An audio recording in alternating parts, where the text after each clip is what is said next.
Hey, Olivia, and look, it's great to have you on the show again. So look, there's so much going on. Let's just jump right into it. Do me a favor. Tell us, what's the Cyber Threat Intelligence League? They call it CTIL. And if you would explain to my audience why the censorship industrial complex was activated after the 2016 election. Hi, Michael. Nice to see you again. Look, a great question.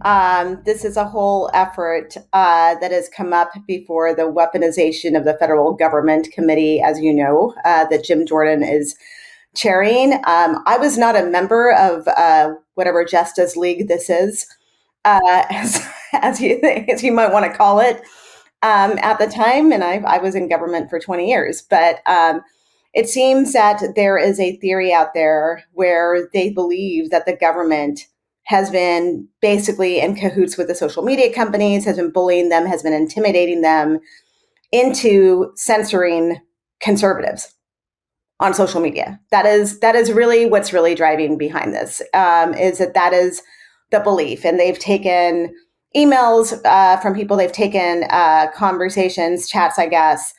The thing is, they haven't ever actually bothered to really ask the individuals in these scenarios or the emails and have these conversations with them directly about the context around that and what was happening. And so I attended the hearing this week, as you know, to provide testimony as someone who was actually in the federal government as Mike Pence's Homeland Security Advisor. And I talked about when I did actually call social medias and request that they consider taking something down. Now, what I just said there is the key, right? Consider taking something down, because ultimately it's up to the social media and their internal policy to decide what they're going to leave on their platform and what they're not. And because it is their First Amendment right. But, in this scenario with this GOP committee, it's First Amendment rights when, I guess, convenient to their narrative, depending on how they spin it, right? And that's really kind of how this committee played out. I have to tell you, one of the most interesting moments was when someone was going off about someone in the Biden administration apparently emailing a social media company. And I said, look, I wasn't there. You should ask that individual what was meant by that, what the situation was. And then I gave an example. I said, look, in my situation, when I called a social media company, I actually can remember a scenario where I did, and I requested that brutal, ugly, horrific photos of a U.S. missionary that was killed in Africa be taken down so we could notify the next of kin, because they were circulating all over Twitter, all over Facebook, and the family hadn't been notified yet, and it was being used by the conflict there by two opposition figures in Cameroon. And the ambassador called and said, hey, this is actually creating a diplomatic situation for me as well. And the missionary that was killed was actually the brother of a Republican Indiana legislator. Oh, wow. And that is how that whole connection happened. But, the thing that I tried to stress in that was when I called, I had no idea. I didn't know. Ultimately, the call was up to them, whether they were going to remove them or not. We requested it. I hoped. Nobody wants to have a family live that and see that horrificness circulating. And that was a hope, but ultimately it was up to the platform. But here, they did not want to hear that. They were not having that. They were not exactly pleased with me bringing that up. But the other thing that I thought was interesting was that the Canadian journalist who was testifying laid out a litany of things that she is so angry about the Canadian government about, and how she called herself a time traveler, which was also interesting. And she said, picture me as a time traveler of what's to come in America. At some point in the hearing, I looked at her and I said, everything you described is everything I lived under the Trump administration. She discussed using the courts, the judicial system, which never came up on the Republican side. And yet you and I both know how that was used against you. Yeah. So it's funny that you say that, because first of all, I don't understand. You went before the House Judiciary Committee, correct? Correct. Okay. Correct. And Jim Jordan, or I should say Jim Bag Jordan, is the chair of that committee as well. Interesting, Correct. though, he may have gone to law school, but he never took the bar exam. All right. So, like many people go to law school, I guess, so that they could become a member of Congress or, right, to call themselves, to have a JD after their name. I don't know what it is. But somewhere at some point in time, there's a purpose that Jim is trying to create. And I believe that the purpose is to try to find that Ironside or that gotcha moment. For those who don't remember the television show Ironside, at the very end, there was always this big revelation, and that was the end of the case. He was hoping to find something that would prove this weaponization of the Justice Department by the Biden administration against his supreme leader, Donald. And if he doesn't get it, it's almost like just throw as much shit against the wall as you possibly can. Try to spin it so that you do come out with the win, in hopes that Donald will give you a pat on the ass and say, good boy, Jim, good boy, right? Because I do truly believe that Jim, with all the nonsense that he's doing, is vying for a cabinet position in the White House in the event that Donald, God forbid, a million times should pull this off. I think he'd probably like to be chief of staff, or, he certainly can't be attorney general because he's not a lawyer, though not really sure why he's the chair of the judiciary as a non-lawyer, a guy who's never practiced. You agree with that? Yeah, absolutely. He's certainly doing the showmanship and the circus in his favor to show just how committed and loyal he is. And you and I both know that loyalty is only one way when it comes to Donald Trump. So it'll be interesting to see the thanks that he gets in the future, should Donald Trump return. Hopefully not. But I could see him definitely. I mean, either that or he's vying for a cabinet position. Can you imagine what it would be like to have Jim Jordan as Secretary of Defense or something like that?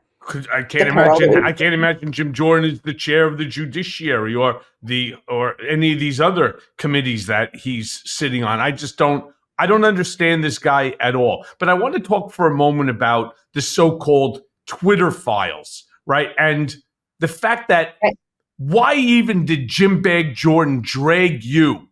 Why drag you in for this weaponization of the federal government hearing before the House of Representatives? I mean, there's so many people. If you really want to bring someone in, bring in Elon Musk, right? Or bring in the head of Threads. Or how about, even more so, why don't you bring in the head of Truth Social? Well, it was interesting, because I was actually on the Dem side. I was a Democrat witness as a Republican, which was even more comical. Actually, Jim Jordan acknowledged the fact that he said that the Democrats have a Republican witness, which is fascinating to hear Jim Jordan himself say this. But I was brought in, though, because I actually have served in the federal government. And that's something actually that Congressman Lynch, the Democrat from Massachusetts, said in his remarks to them. He said, so there are millions of people that serve in the federal government, yet you brought back the same two witnesses that you brought up the first time to give almost the same testimony. And you haven't called up any of these other people that might be relevant to really getting to whatever this is that you're trying to get to.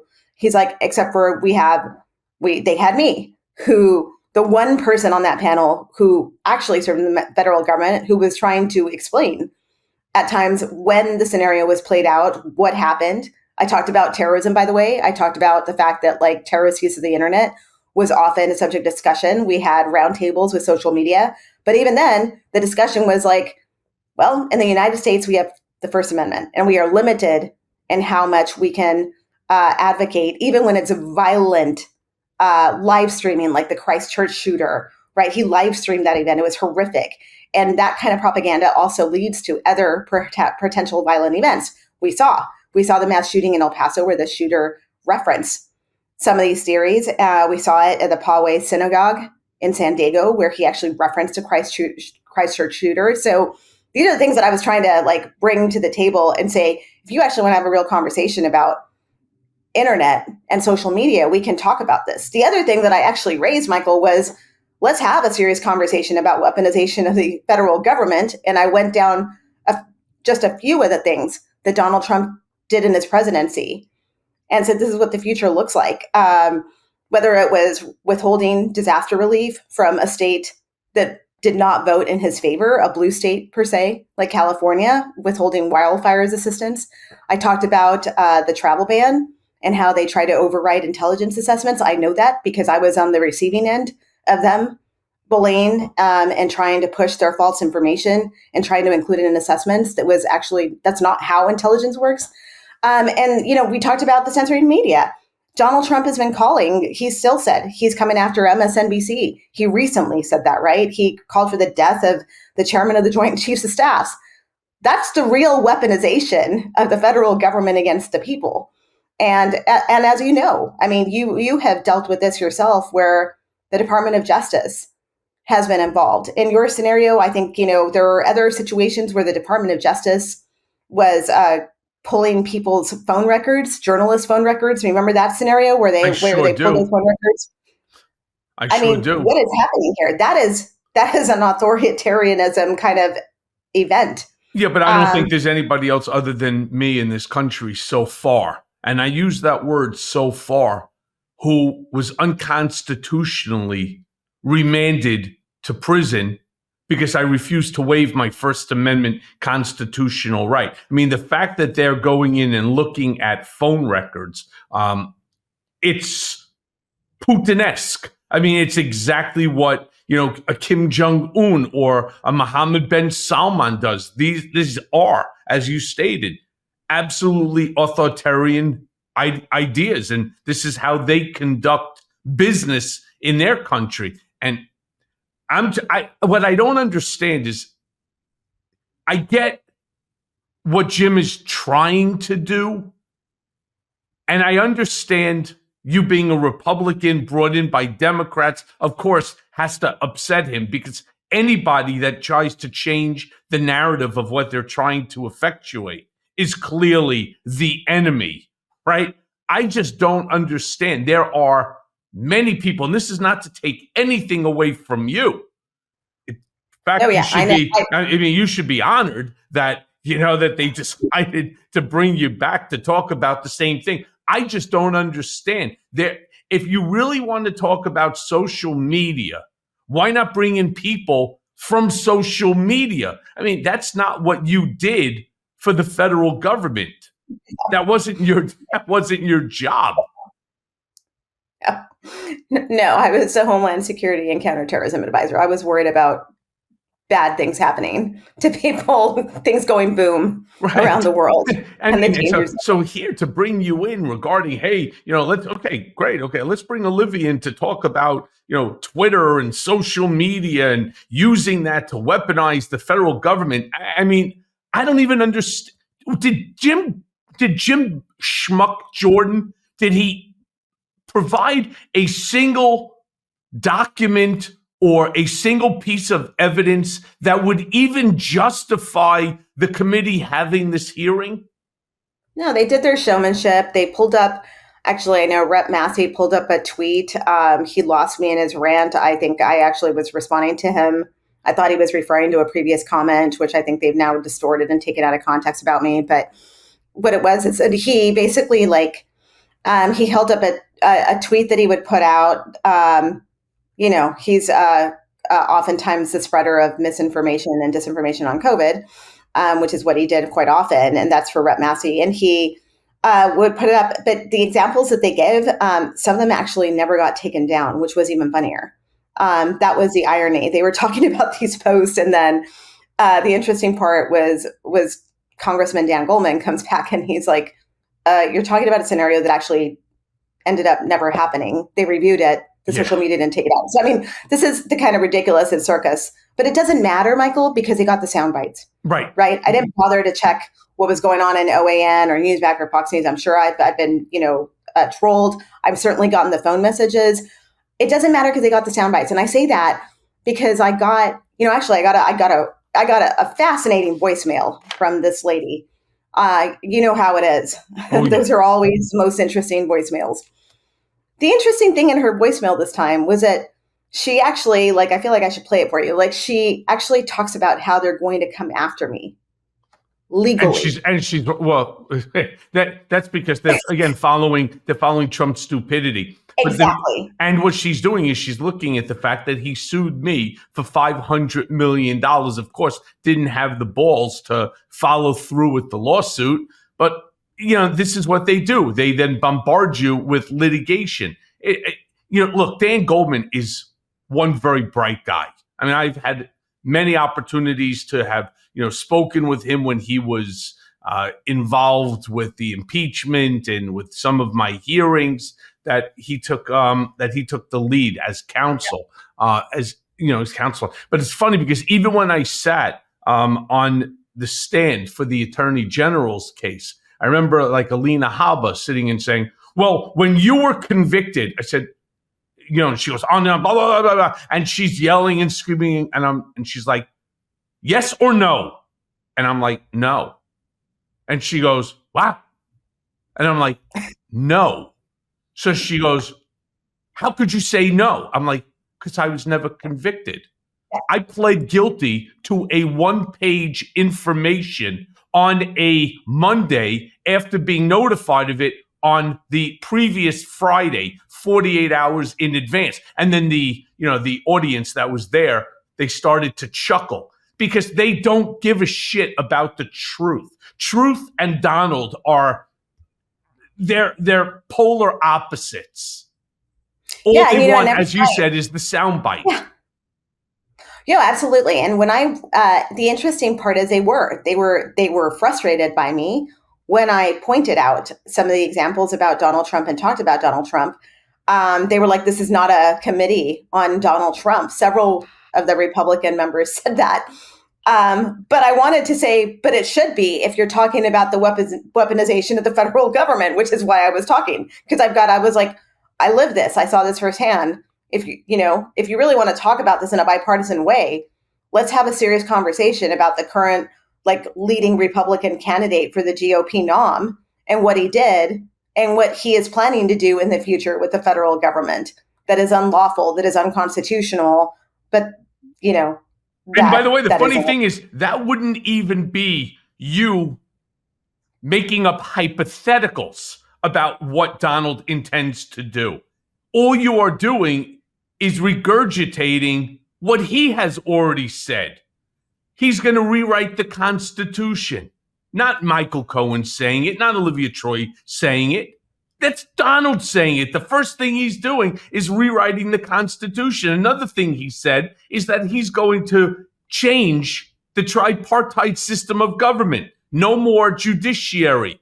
No more House of Representatives. No more Congress. No more legislature. There's going to be all power conferred to the executive branch. And as you said, he wants to execute Mark Milley, Joint Chief of Staff. He's going to be your vengeance, not his vengeance. It's your vengeance, right? He's going to go after journalists, politicians, other members of Congress, judges that ruled against him, Supreme Court judges. He's going to go against civilians like what he did to me. How many times have you heard me, Olivia, say, both on camera, like with this show, other shows, and when you and I would just sit down and have a cup of coffee, that my intent and why I do the things that I do is to ensure that what happened to me, the unfucking constitutional remand of Michael Cohen back, on December 14th, we're going before the Second Circuit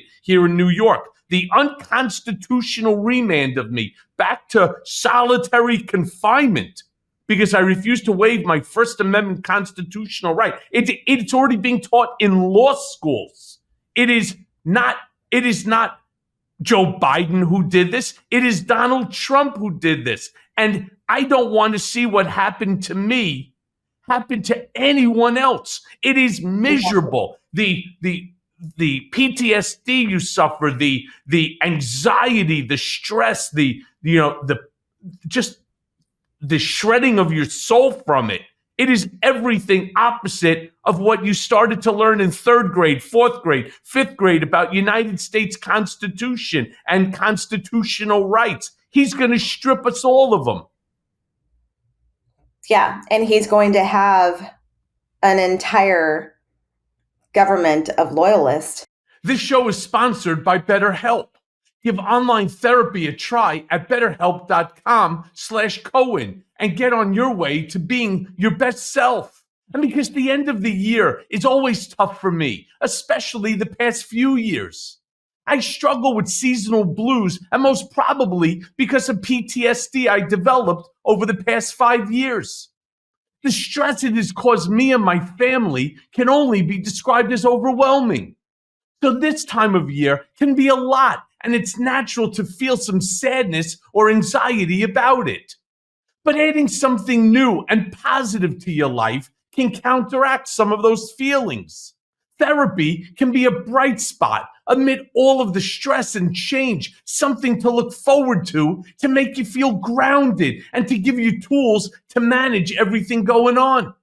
You see, I'm very fortunate to have the support groups that I have, be it from my family, from friends, and even from loyal listeners of this show. But what if you don't? So speaking to others about what's on your mind and troubling you is helpful for learning positive coping skills and how to set boundaries. What does it do? It empowers you to be the best version of yourself. It isn't just for those who've experienced major trauma or some hardship. So everyone needs someone to speak to, myself included. So if you're thinking of starting therapy, give BetterHelp a try. That's better, BetterHelp, a try. It's entirely online, designed to be convenient, flexible, and suited to your schedule. Just fill out a brief questionnaire to get matched with a licensed therapist and switch therapists at any time for no additional charge. Find your bright spot this season with BetterHelp.com.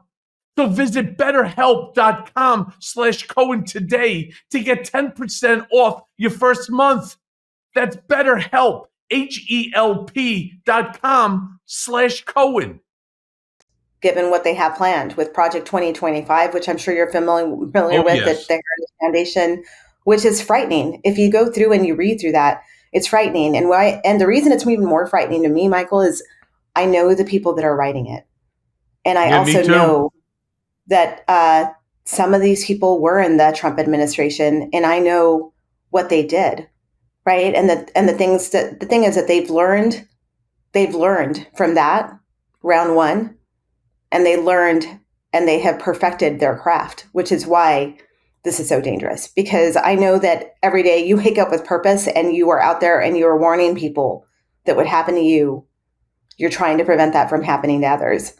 And you're exactly right. And I think that is what drives many of us who've been outspoken is we have lived this and we know what this is and we know the danger that lies ahead. And we're going right towards it. And there are so many in the Republican Party who continue to do his bidding. Case in point, this committee, right? And so, I mean, those are the things that actually in the discussion, I feel like should have been brought up. And I tried to bring it up. One of the things actually that I thought was interesting, they didn't really like this example, was that I said, look, Florida has voted for Donald Trump. They are looking pretty red now. And just to be clear, Ron DeSantis is one of his enemies right now. He's a political opponent. Should Donald Trump come back into office? Should there be a horrific hurricane in Florida? Think about the fact that there's going to be someone with a whole circle of enablers, loyalists, who are not going to release that disaster relief because he's going to be angry at the person who's the governor of Florida, and he's going to penalize Americans, everyday Americans who are in need after a horrible situation like that. Think about scenarios like that because that's what's coming. And it's not going to be about the average American living in that state and what they're suffering from. It's going to be about the vendetta against someone that he hates, right? Because that's how he operates. That's how he makes decisions.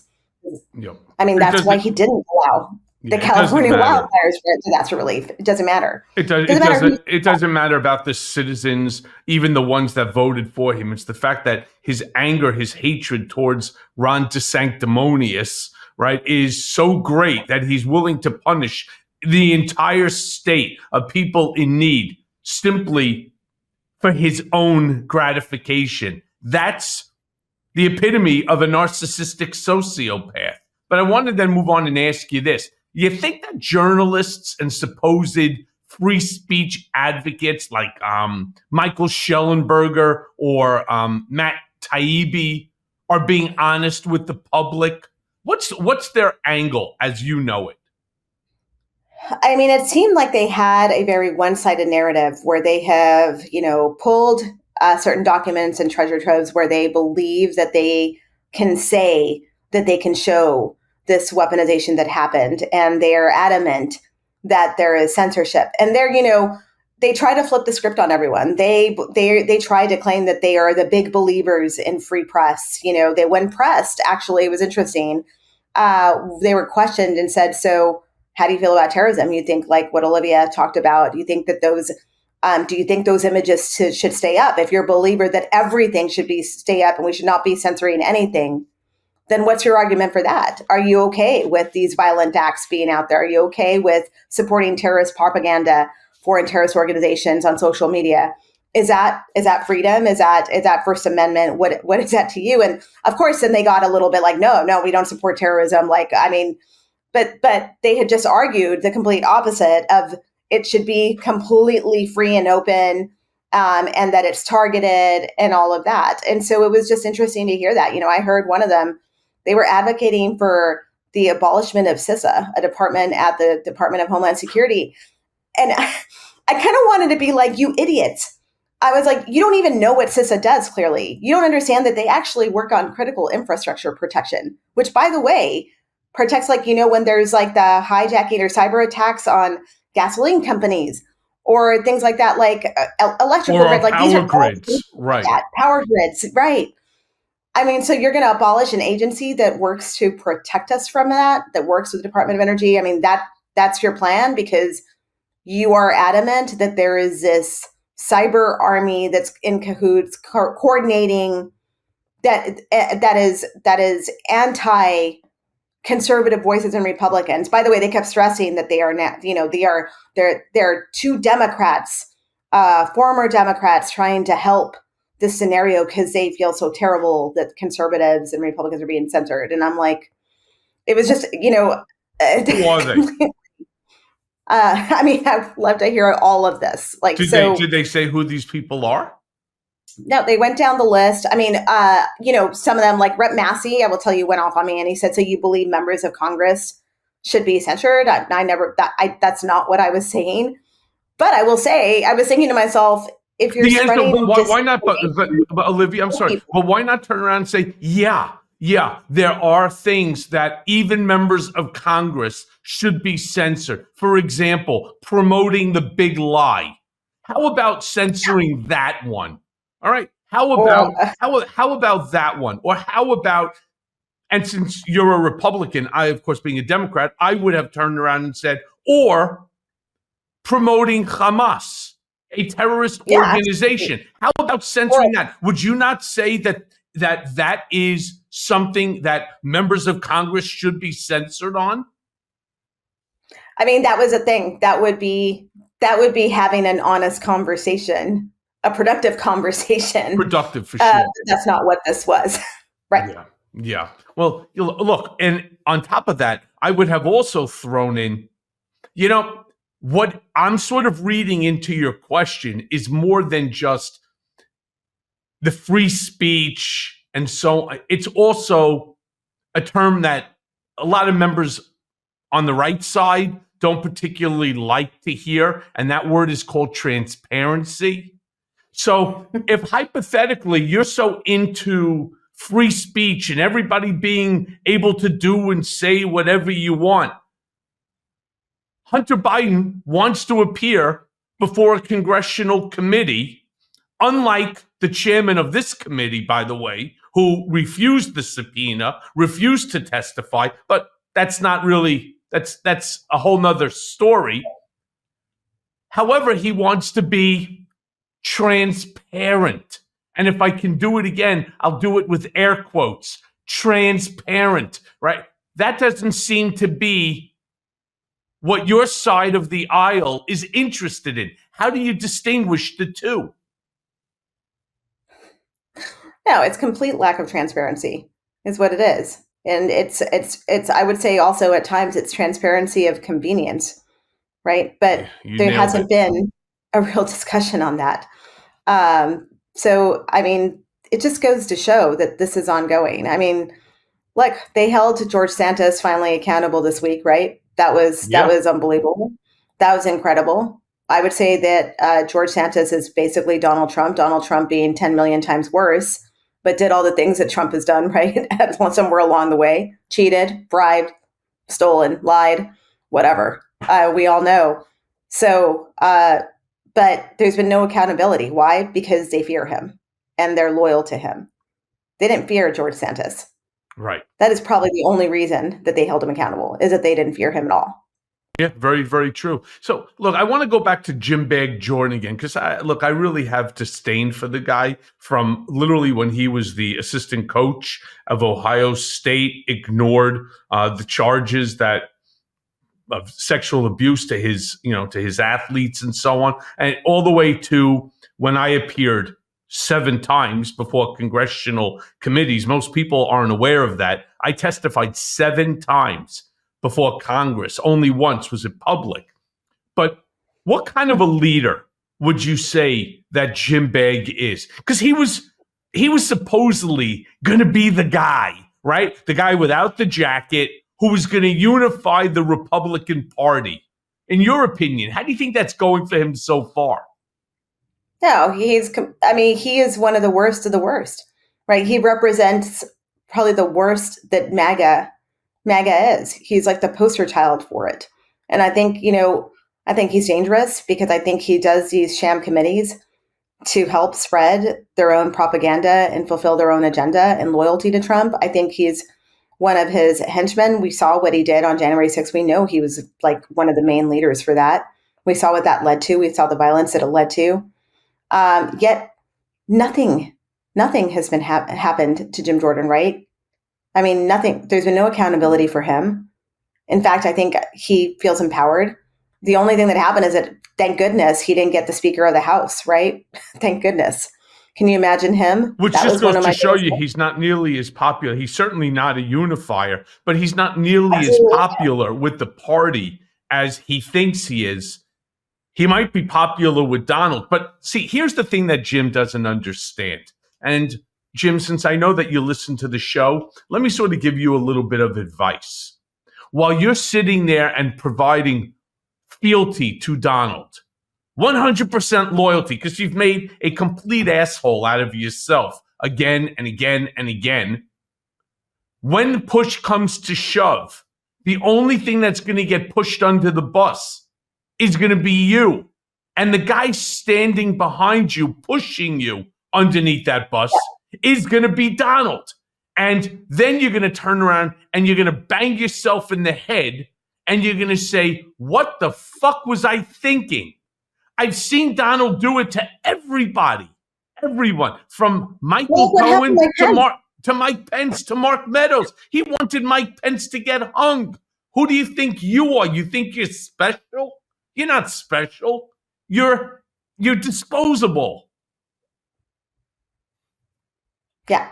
Yeah, I mean, just look, can we go back to George Santos for a second? Because obviously, after that incredibly damning report, and he was voted out by a plus 2/3 majority. Right. I mean, look, not only did he defraud the voters to get into office, but based upon that report, guy is a absolute fucking career criminal. So the question I have for you, why didn't the Republicans properly vet this guy before they ran him? I mean, that is the wildest part, actually. I mean, that this is a candidate they chose to run and they backed him. And I think that shows, I mean, that's how we end up with the sort of Republican Party that we have right now, which is a horrible thing, right? I mean, I was looking up the committee when I was testifying. And I was looking at where Liz Cheney should have been sitting instead of that insane woman that sits in her chair now. And I was thinking about it, and I actually said this to him. We were talking about threats and harassment of people being doxxed. You know how that goes. we've both gotten the death threats. And I talked about that. And I was like, it's really unfortunate and just really upsetting that there are decent public servants, decent former Republican members of Congress that chose not to run for re-election because they didn't want to face the death threats that they were getting because they voted to convict Trump during that second impeachment, because they voted against him, because they were honoring their oath to the Constitution and following the rule of law. And they chose not to run again because they didn't want to put their families through it, because they were already being harassed. They were upping their security. I mean, this is what happens at stake. The fact that I had to, I actually upped my security testifying before this committee because I knew that it was going to get heated again, and I was going to get the harassing phone calls and threats, and just, brace myself to see people showing up at my house. And that's the environment that we're in, that they cultivated, that people like Jordan and others created with Trump, right? That is what has happened here. And it's just, so here we are. We ended up with George Santos serving in Congress. And now, it was a historic moment that they actually voted to remove this idiot. But again, why are they garnering support and backing individuals like this? There's no way it's that. But not only do you have people like Santos, but then you have Santos's biggest backer, Elise Stefanik, right? And I scratch my head sometimes so hard as a result of watching the news or reading these reports. Sometimes I'm bleeding, right? I mean, why? Elise, why? When the evidence against him was so damning from the very fucking beginning. One, he's not Jewish. Number two, he didn't play volleyball for Baruch. Three, you can go on and on. Forget it. And the evidence is so damning against him.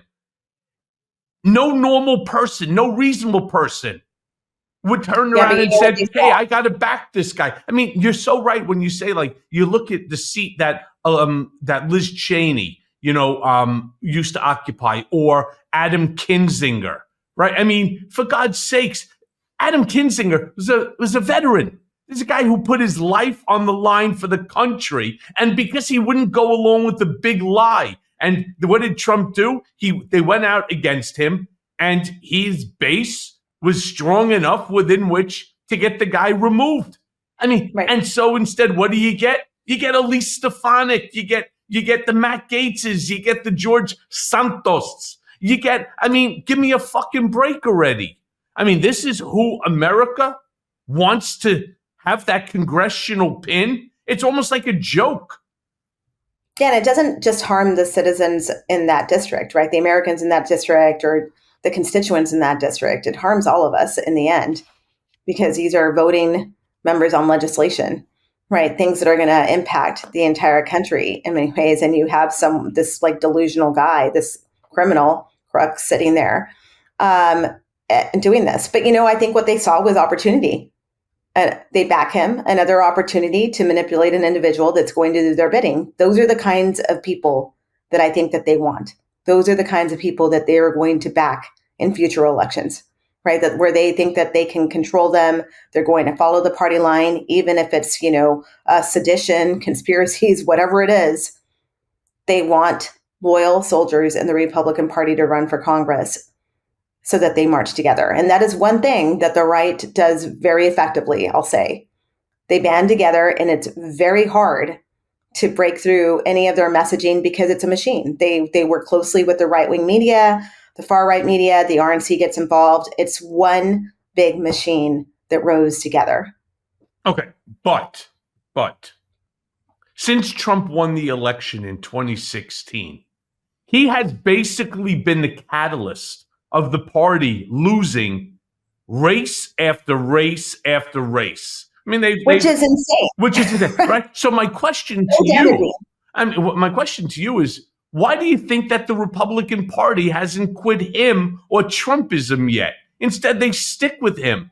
And it does, again, 2024 is going to once again, if history repeats itself, and God, we all hope that it does, they will then lose again 2018, 2020, 2022, and they will lose 2024. And there's a really good chance that the House will end up switching back to Democrats. And that way we can get rid of Jim Jordan. I mean, all of these real committee hearings that they're trying to, people like Dan Goldman, Moskowitz, or Jamie Raskin, right, that they want to bring forward to the American people that would give answers to things that we are entitled to know. It's going to be another loss as a result of the party, Republican Party, refusing to quit Trump. So my question to you, why? Yeah, I mean, look, I ask that every single day because he is so damaging to the Republican Party, but he's a poster child for it. And you know what? He raises money. He raises money. He raises money for the Republican National Committee. But they're losing, Olivia. I don't care how much money you raise. What's the point? What's the point to raise money if you're not winning your race? I mean, I don't know how many times they're going to go through this and not actually learn their lesson. But it clearly, they don't want to rattle their base, and they believe that that is where the GOP is, and it shows that they're just out of touch. They're out of touch with the average American that's out there, and they're pandering to an extreme arm of the party that has basically hijacked it. And I mean, and so you know what? They deserve it.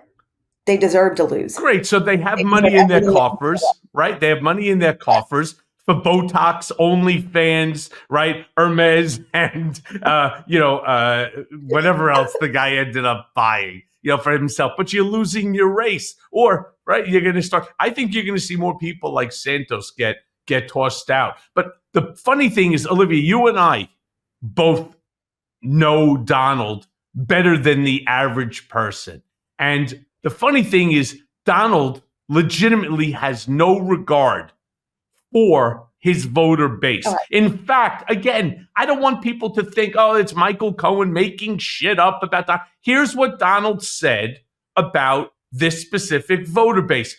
I like the poorly educated.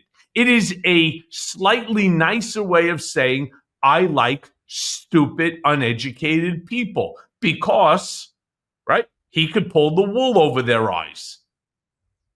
You've heard him say stuff like that behind closed doors, as have I, right? I mean, he does not relate to these voters at all. So my question is, why the hell are they sticking with him? I think it goes to the effectiveness of this propaganda machine, unfortunately. I think he's very effective at selling himself as the champion for them.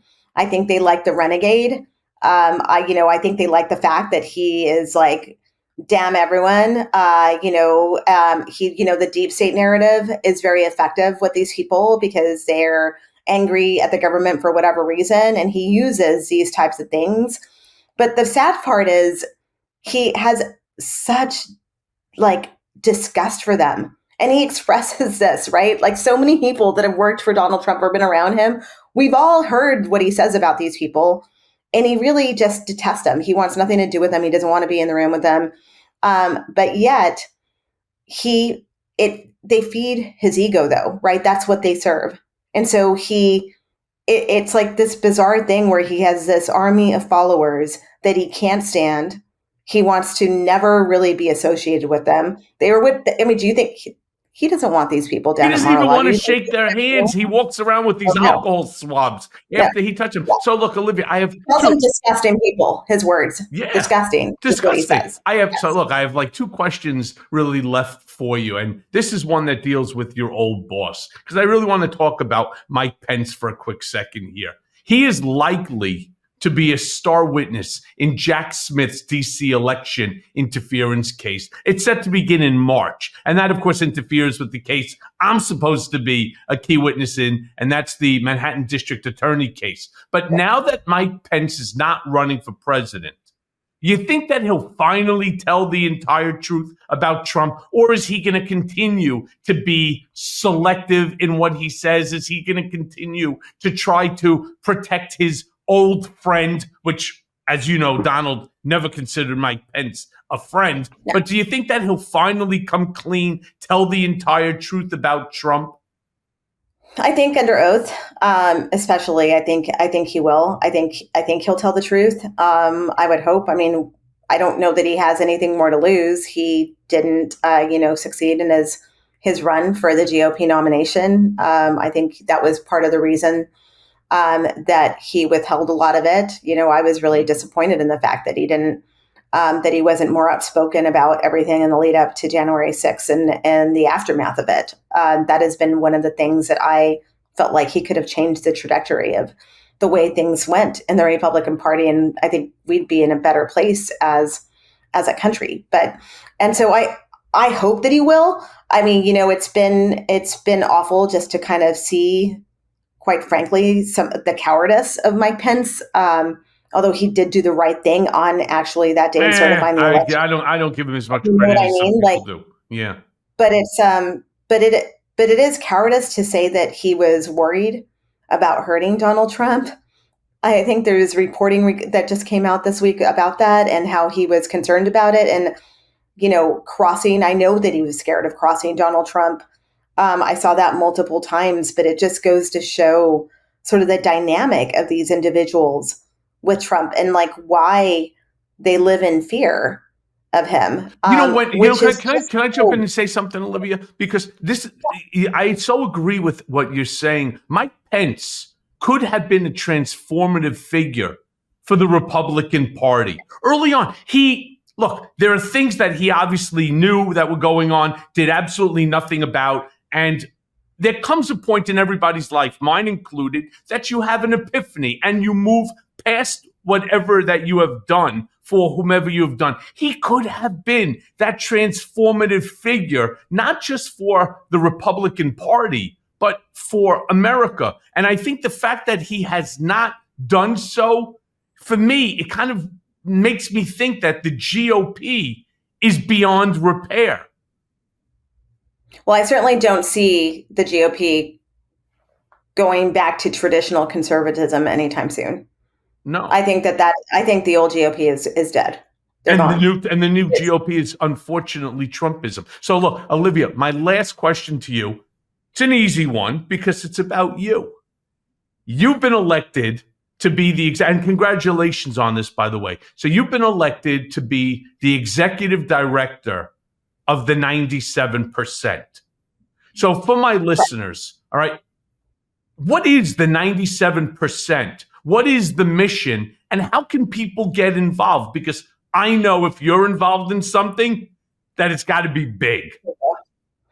Thank you. Yeah, we're a foundation that really focuses on reducing gun deaths by including gun owners in the conversations and bringing them to the table and really actually doing the research that's required, talking to gun owners and actually finding the common ground on red flag laws, universal background checks. I think a lot of the time gun owners get painted in a broader paintbrush about the fact that they're not going to support these types of things or not going to support this type of legislation. And it's actually, we're finding it's not true. I mean, we all think that we deserve better. We don't want to live this way. And so it's really about that. We also, I think one of the most unique things is that we also invest in technology. For example, we invest in smart holsters for guns, and with also technology like apps with a smart holster. One of them is called Vara Safety, where it notifies someone that someone is accessing that safe and accessing the gun. With so many suicides, especially in the veterans community that happened, most of the gun deaths actually are suicides, which is tragic. It allows that app allows for notification of a loved one saying that an individual is accessing the gun, and the hope is to hopefully prevent suicides and make a difference in that way. And so we are really just looking at this from a more holistic point of view of how do we save more lives by really actually educating people about responsible gun ownership. And also, I know that people, the NRA gets a lot of the focus, right? And they are, but the reality is that they're a small minority of representation of how gun owners actually feel and what's really happening here. And so the goal is to really focus on states and educate people, and also to educate people about the laws in their states, right? Like when there's a red flag law, what does that mean? And also making sure that law enforcement is enforcing it in a way that is productive and that we're making a difference every single day. Okay, but so tell my listeners, how can they get involved with 97%? On top of that, before you even go into that, I just want to, because look, I used to be a gun owner before I had the felony. I'm going to go for my license to carry. I had one of 1,000 concealed licenses in New York, and I went through a tremendous background check. I had to do FBI threat assessments against me. I had to justify the reason, especially in New York City, to have a concealed. We have undoubtedly, and it cannot be argued, an epidemic of gun violence in this country. The problem that I always see is that Republicans have turned the issue of gun safety into a Second Amendment rights argument, instead of just dealing with it like a public health crisis, which it is. And I just don't understand. When did Republicans become so pro-gun? In fact, Donald hates guns. I sat in his office as he bawled out Don Jr. and Eric for shooting animals. Oh, you big tough guys, you take a $10,000 rifle and you put a bullet in a fucking leopard's head. Big tough guys. Why don't you kill it with a knife? And Don Jr.'s like, yeah, I'd kill the animal with a knife, right? Eric is like, you're out of your mind. But it's true. When did Republicans become so pro-gun? Donald is not pro-gun. He's not pro-Second Amendment. He doesn't, until this, he didn't even know what the Second Amendment was. All of a sudden, he's the champion of Second Amendment rights. I mean, I don't get it. Well, the thing is, too, what is sad about this issue is that it has become so incredibly politicized. And gun owners, they're not just Republicans. They're Democrats or independents. I mean, it crosses the gamut, right? Which is why we're so focused in having more productive conversations. And given the makeup of the Congress right now, especially with MAGA being so much of a sort of a stronghold right now in Congress, that's really unfortunate. Because what we've also heard is that there are actually Republican members of Congress who are potentially know that this is a problem, that know that this is a very big challenge. But the thing is, as you know, they will only leap and move forward on something if they do it together. And one of them by themselves is not going to stick their neck out, right? I mean, we saw Senator Cornyn voted for legislation. He actually championed legislation right after Uvalde. And I give him full credit for that. Yep. But he was attacked for it, right? I mean, he was criticized, and that's how it goes. But he did the right thing. And we're going to need more people like that to come together on it. Now, the only way that's going to happen is when we get rid of Trump and Trumpism. I said in my book, Revenge, Trumpism is fascism, and it must be eradicated from our body politic. If not, I hate to say it, like the Canadian that thought she's a time traveler, the country's in serious trouble. But Olivia, it's always so good. Congratulations on being appointed the director. You keep me keep me posted, and I want to continue to help you to promote it, because I am a firm believer that this country is in a gun violence epidemic, and I stand with you on that one. And I want to thank you for joining me on Mea Culpa, and definitely going to need you back again. Going to need to hear from you. Thanks for having me. Good to see you, my friend.